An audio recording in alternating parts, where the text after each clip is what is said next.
وهذا شهر عظمته وكرمته وشرفته وفضلته على الشهور.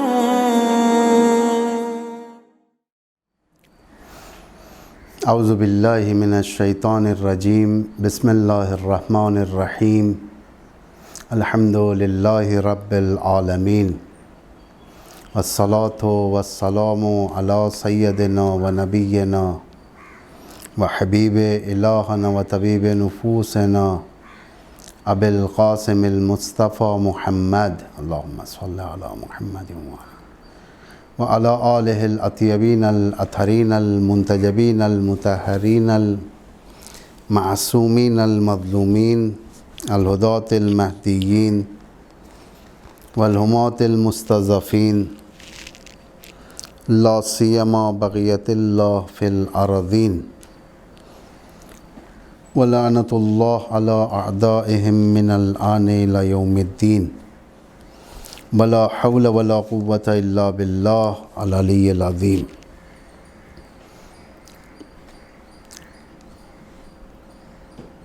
آپ حضرات کی خدمت میں جو کل میں نے ٹاپک رکھا تھا وہ کلام کا تھا، یعنی کلمہ، جو زبان سے نکلنے والی باتیں، جو کافی اس کی اہمیت بھی بتایا تھا اور نقصانات بھی تھوڑے بہت. اور آج ہم اسی کے ماذیل سکوت کے بارے میں دیکھیں گے. خاموشی. خاموشی یعنی خاموش رہنا، کوئی بات نہ کہنا، زبان کو بند رکھنا، زبان کو نہ کھولنا. اس کے بہت سارے فضائل ہیں. خاموشی فسادوں کو ختم کر دیتی ہے. خاموشی اجڑتے ہوئے گھر کو دوبارہ بحال کر دیتی ہے، یعنی دوبارہ نارمل پوزیشن پر لاتی ہے.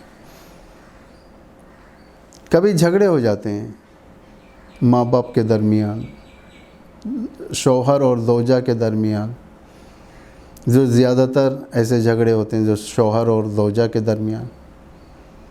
اس میں بہترین حکمت دونوں کے لیے یہ ہے کہ خاموشی. کبھی شوہر اگر بے تابی کر جائے، زوجہ کو چاہیے کہ تھوڑا بردباری سے کام لیں، خاموشی سے کام لیں، تھوڑا اگنورنس لائیں، وہاں پر کسی چیز کا جواب نہ دیں، ریٹیلیٹ نہ کریں. اگر زوجہ کے ساتھ ایسی کیفیت آ جائے، شوہر کو چاہیے کہ تھوڑی بردباری دکھائیں، اگنور کریں حالات کو، بردباری دکھائیں، زیادہ بے تاب نہ ہو جائیں، کاؤنٹر نہ کریں، ریٹیلیٹ نہ کریں. اس سے بہت بات بگڑتی ہے. لیکن جہاں پر خاموشی ہوتی ہے اور واقعاً وہاں پر اچھا ماحول ہوتا ہے. ایک شخص رسول اکرم کی خدمت میں آیا اور آ کر کہنے لگا کہ آپ مجھے اسلام میں سے کچھ سکھائیں. پیغمبر نے فرمایا کہ کہو لا الہ الا اللہ. اس نے کہا لا الہ الا اللہ. پھر فرمایا محمد رسول اللہ. اس نے محمد رسول اللہ کہا. اس کے بعد پیغمبر خاموش بیٹھ گئے. پھر اس شخص نے آپ سے کہا کہ اے اللہ کے نبی، کچھ اور ہمیں تعلیم دیں. تو اللہ کے نبی نے زبان کی طرف اشارہ فرمایا اور اس سے کہا کہ ہمیشہ اپنی زبان کو کنٹرول میں رکھو، بے جا بات نہیں کرو. سکوت ایک اچھی چیز ہے، ایک سونا ہے سکوت. شاید پہلے بھی میں آپ سے بعد میں بیان کروں گا اس کے بارے میں. اس کا جب بات یہاں پر آ گئی ہے تو میں بیان کرتا ہوا چلتا ہوں کہ حضرت لقمان اپنے بیٹے سے کہتے ہیں، بیٹا اگر بول چال، کہنا، سخن اگر تمہاری نگاہ میں چاندی ہے، سلور ہے، تو میری نگاہ میں سکوت گولڈ ہے. یعنی بہت اچھی چیز ہے سکوت. حکمت ہوتی ہے اس کے اندر. خاموشی ڈگنیٹی کو اظہار کرتا ہے. خاموشی روب دشمن پر ایجاد کرتا ہے. روب خاموشی بہت ساری چیزوں کا سلیوشن ہے۔ رسول خدا فرماتے ہیں کہ مومن کی نجات اس کی زبان کی حفاظت میں۔ میرے خیال سے اس کی تشریح کی آپ کو زیادہ ضرورت نہیں ہے، یعنی جتنا زبان حفاظت میں رہے گی مومن نجات پائے گا۔ اور خود حضرت لقمان کی وہ بات کہ میرے فرزند اگر سخن تمہاری نگاہ میں بات کرنا چاندی ہے تو میری نگاہ میں خاموشی سونا ہے۔ پھر رسول فرماتے ہیں جو سالم رہنا چاہتا ہے وہ سکوت کرے۔ بہت زیادہ ٹینشن سے دور رکھتی ہے خاموشی۔ اگر آپ جتنا بولو گے نیگیٹو بولو گے اتنا زیادہ آپ کو ٹینشن ملے گا۔ بولنا تو ہے لیکن اچھا بولنا ہے۔ بولنے کے لیے بھی دوست ڈھونڈنا پڑتا ہے آپ کو۔ میں ایک امام کی روایت بیان کروں گا، 6ویں امام کی، اس میں آخر حصے میں امام بیان فرماتے ہیں بولنے کے لیے بھی دوست چاہیے۔ امام صادق سے جب فوائد پوچھے گئے خاموشی کے، سکوت کے، امام نے ایک فہرست خاموشی کے فوائد بیان فرماتے ہیں۔ پہلا فائدہ امام فرماتے ہیں کہ خاموشی اہل تحقیق کا طریقہ ہے۔ جو ریسرچ کرتے ہیں ریسرچرز، یہ ان کا طریقہ ہے خاموش رہنا، اپنے کام سے کام رکھنا، جا کر ریسرچ کرنا۔ اس لیے کہ ایجوکیٹڈ جرنلسٹ اگر آپ دیکھیں گے جو رپورٹس پیش کرتے ہیں وہ زیادہ بڑبڑاتے نہیں ہیں، جاتے ہیں اپنی تحقیق کرتے ہیں، لوگوں سے تحقیق کرتے ہیں، ان کے انٹرویوز لیتے ہیں، زیادہ بولتے نہیں ہیں، دوسروں سے بات لیتے ہیں۔ اور جو احمق لوگ ہوتے ہیں آپ دیکھتے ہیں بعض انڈین میڈیا کے جرنلزم کی طرف کہ کس طریقے سے چیخ پکار کرتے ہیں، کس طریقے سے جہالت پیش کرتے ہیں یہ لوگ۔ اصل جرنلزم کا مفہوم ختم کر دیا۔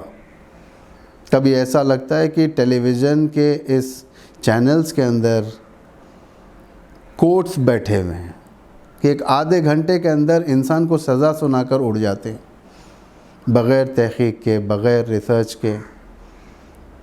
خاموش انسان ریسرچ کرتا ہے، ریسرچ ہمیشہ اہل تحقیق کا طریقہ ہے یہ۔ وہ سارے کا سارا ریسرچ کرتے ہیں، ہر چیز سے مطمئن ہو جاتے ہیں، اس کے بعد بیان کرتے ہیں یہ لوگ۔ احمق نہیں جو اپنے طریقے سے کچھ بھی چیخم پکار شروع کر دیا، نہیں ہوتا۔ سکوت ہر راحتی کی چابی ہے اور دنیا و آخرت کی راحتی ہے۔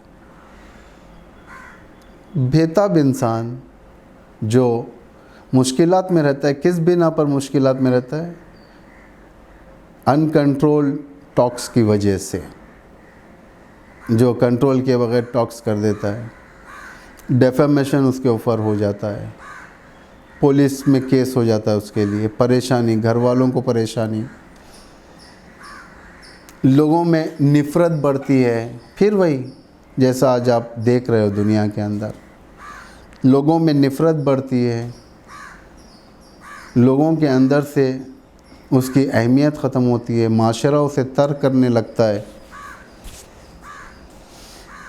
خاموشی راحتی ہے۔ بہت سارے لوگ جو راحت ہوتے ہیں ان کے اوپر کیسز نہیں ہوتے، خاموش۔ اس کا مطلب یہ نہیں کہ وہ نہیں کہنا چاہیے، بعض جگہوں پر خاموشی حرام ہے، میں اس کو آپ کے سامنے بیان کروں گا اسی درس میں۔ دنیا و آخرت میں راحتی ہے۔ بہت سارے لوگ آخرت میں گرفتار رہیں گے۔ ایک لائن ہوگی، غیبت کرنے والوں کی لائن، تہمت لگانے والوں کی لائن، جھوٹی نسبت دینے والوں کی لائن، مذاق اڑانے والوں کی لائن، تمسخر بازی کرنے والوں کی لائن، ہر ایک کی لائن ہوگی۔ لیکن بعض لوگ آسانی کے ساتھ گزر جائیں گے، جیسا کہ ان کا راستہ خالی ہے، کوئی چلنے والا نہیں ہے وہاں پر، صرف وہ اکیلے تیزی کے ساتھ بغیر رکاوٹ کے گزرتے رہیں گے یہ لوگ۔ ورنہ دوسروں کو رکاوٹیں ہوں گی، بہت مشکل ہوگا۔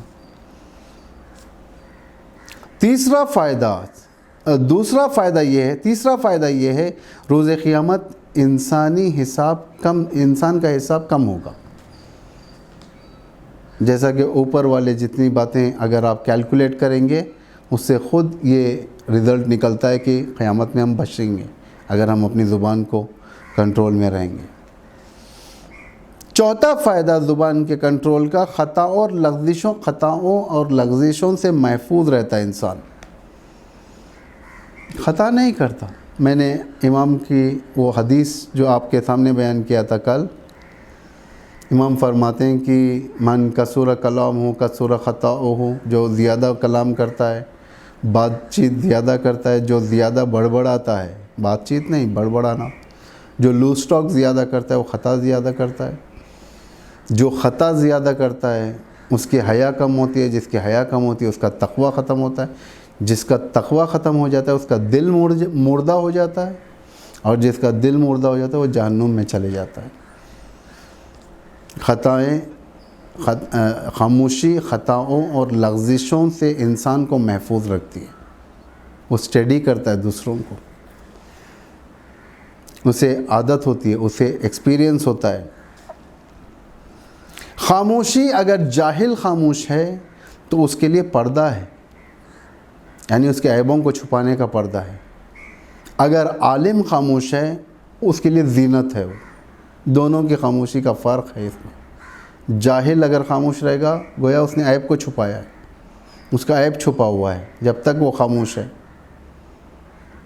اور عالم جب خاموش رہتا ہے گویا زینت ہے، وہ جانتا ہے کہ کہاں بولنا چاہیے، کہاں پر نہیں بولنا چاہیے، کیسے مجمع کے سامنے کیا بات کرنی چاہیے، کون سا ٹاپک رکھنا چاہیے۔ گنہگاروں کے سامنے اگر آ کر آپ یہ ٹاپک رکھیں گے تمہارے لیے عذاب ہے، تمہارے لیے جہنم ہے، تمہیں آگ میں جلایا جائے گا، تمہیں یہ کیا جائے گا، قبر میں کیڑے پڑیں گے، سانپ آئیں گے، فلاں ہوگا، یہ صحیح میتھڈ نہیں ہے۔ صحیح میتھڈ یہ ہے کہ گنہگار ہیں صاحب، ان کو امید دلائی جائے، تم گناہ پر پریشان نہیں ہو، خدا مہربان ہے، اللہ معاف کرنے والا ہے، بس تم اتنا کرو، توبہ کرو، نماز پڑھو، صدقہ دو، امید دلانا۔ یعنی جانتا ہے عالم کون سی چیز کہاں پر کہنا چاہیے، کیسے کہنا چاہیے، میتھڈ کیا ہے کہنے کا، طریقے ہوتے ہیں۔ ایک واقعہ ہے میرے نگاہ میں اس وقت ذہن میں آیا۔ ایک بادشاہ نے کوئی خواب دیکھا اور معبر کو بلایا گیا خواب کی تعبیر کے لیے۔ خواب بڑا خطرناک تھا۔ بادشاہ نے جو خواب دیکھا اس کی تعبیر یہ تھی کہ اس کے سارے رشتہ دار مر جائیں گے، بادشاہ اکیلا رہ جائے گا۔ معبر کو جب بلایا گیا، اس کے سامنے جب بادشاہ نے خواب رکھا تو اس نے کہا کہ بادشاہ خواب کی تعبیر یہ ہے کہ سب مر جائیں گے، آپ زندہ رہیں گے۔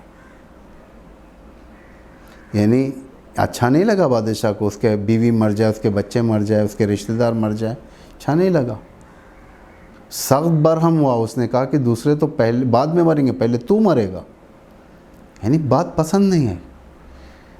دوسرے معبر کو بلایا گیا، تعبیر کرنے والے کو، خواب سنایا۔ اس نے کہا واہ بادشاہ، کیا خواب آپ نے دیکھا، اتنا بہترین خواب ہے، آپ اس خواب سے تو آپ کی عمر طولانی ہو رہی ہے، آپ کو لمبی حیات ملنے والی ہے۔ ظاہراً دونوں کے تعبیر ایک ہیں لیکن کہنے کا طریقہ الگ الگ ہے۔ دونوں کے تعبیر ایک ہیں، کہنے کا طریقہ الگ الگ ہے۔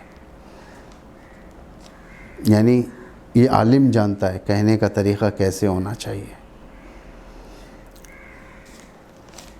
خاموشی ہوا و ہوس کو، خواہشات کو کاٹنے کا بہترین وسیلہ ہے۔ جتنا خواہشات کو سکوت کے ذریعے سے مارا جا سکتا ہے اتنا اور کوئی زبان سے نہیں مارا جا سکتا۔ انسانی خواہشات اپنی زبان سے ظاہر کرتا ہے، لیکن جب سکوت اختیار کر لے، اپنی خواہش نہ بتائیں، بھوک ہے انسان کے اندر لیکن جانتا ہے کہ کھانا نہیں ہے، اپنے آپ کو خاموش بیٹھ کر اس بھوک کو مار لیں، خواہشات کو دبا دیں۔ بہت سارے اس طریقے کی مثالیں آپ کے نگاہوں میں ہوتی ہیں، روزمرہ حاصل ہوتی ہیں، آپ صرف توجہ دیں آپ اس کی طرف۔ سکوت عبادات اور مناجات کے لذتوں کو درک کرواتا ہے۔ کتنا سکوت کا عالم، اللہم انکا آنس الآنسین لأولیائک، امام علی فرماتے ہیں۔ یعنی سکوت کی منزل میں جب انسان آدھی رات میں اٹھ کر خاموشی کے عالم میں اپنے معبود سے راز و نیاز کرتا ہے، تو امام فرماتے ہیں کہ اس میں لذت پیدا ہوتی ہے، راز و نیاز میں لذت پیدا ہوتی ہے خاموشی کے عالم میں، اس وقت جب وہ صرف پروردگار سے گفتگو کرتا ہے، سجدے کے عالم میں، رکوع کے عالم میں، قنوت کے عالم میں۔ سکوت دل کی سختی، سخاوت، قساوت اور سختی کو ختم کرتا ہے۔ سکوت شقی القلب نہیں ہوتا، سکوت بہت ساری چیزوں کو دبا دیتا ہے۔ دل بہت سارے عیوب کا مدفن بن جاتا ہے انسان کا، خاموشی کے ذریعے سے دبا دیتا ہے۔ حیا اور پرہیزگاری کے کسب کا وسیلہ ہے یہ۔ جتنا انسان ساکت رہے گا اتنی حیا اضافہ ہوگی اس کے اندر، پرہیزگاری اضافہ ہوگی، اس کا ایک بہترین وسیلہ ہے یہ۔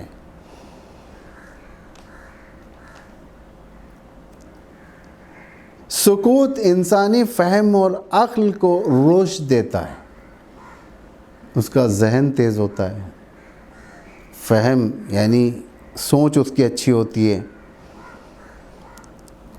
امام نے فرمایا، جب یہ ساری فضیلتیں بیان ہو چکی امام کی طرف سے، تو امام فرماتے ہیں جب کہ خاموشی کے فوائد معلوم ہو چکے ہیں، اپنے منہ کو بند رکھو، یعنی زیادہ بات کرنے کی ضرورت نہیں ہے، یا جب تک مجبور نہ ہو بات نہیں کرو۔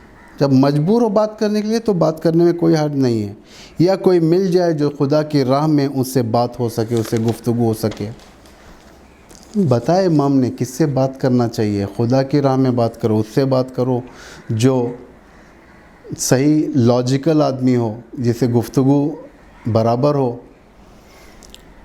پھر فرمایا امام نے لوگوں کی ہلاکت اور نجات کا وسیلہ کلام ہے، یعنی جتنا آپ خاموش رہیں گے ہلاکت سے دور رہیں گے،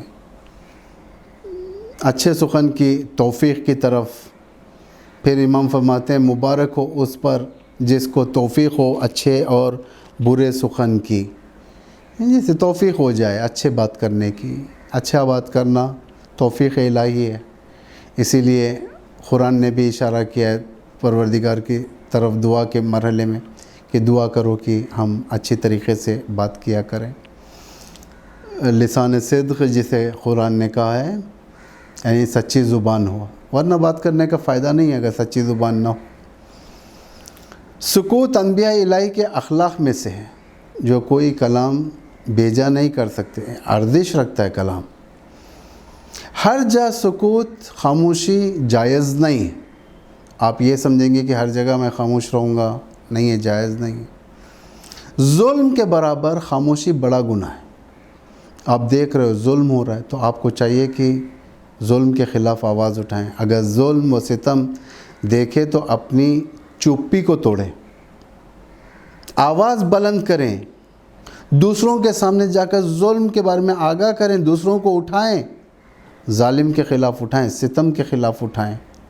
ظلم کے سامنے آواز دبا کر بیٹھنا، خاموش بیٹھنا، یہ حکمت نہیں ہے۔ امام علی فرماتے ہیں لا خیر فی الصمت عن الحکم ولا خیر فی قول بالجہل، یعنی جہاں پر ضروری ہو وہاں پر اگر خاموش رہیں تو اس میں خیر نہیں ہے، اور جہالت کے ساتھ گفتگو کرنے میں بھی خیر نہیں ہے۔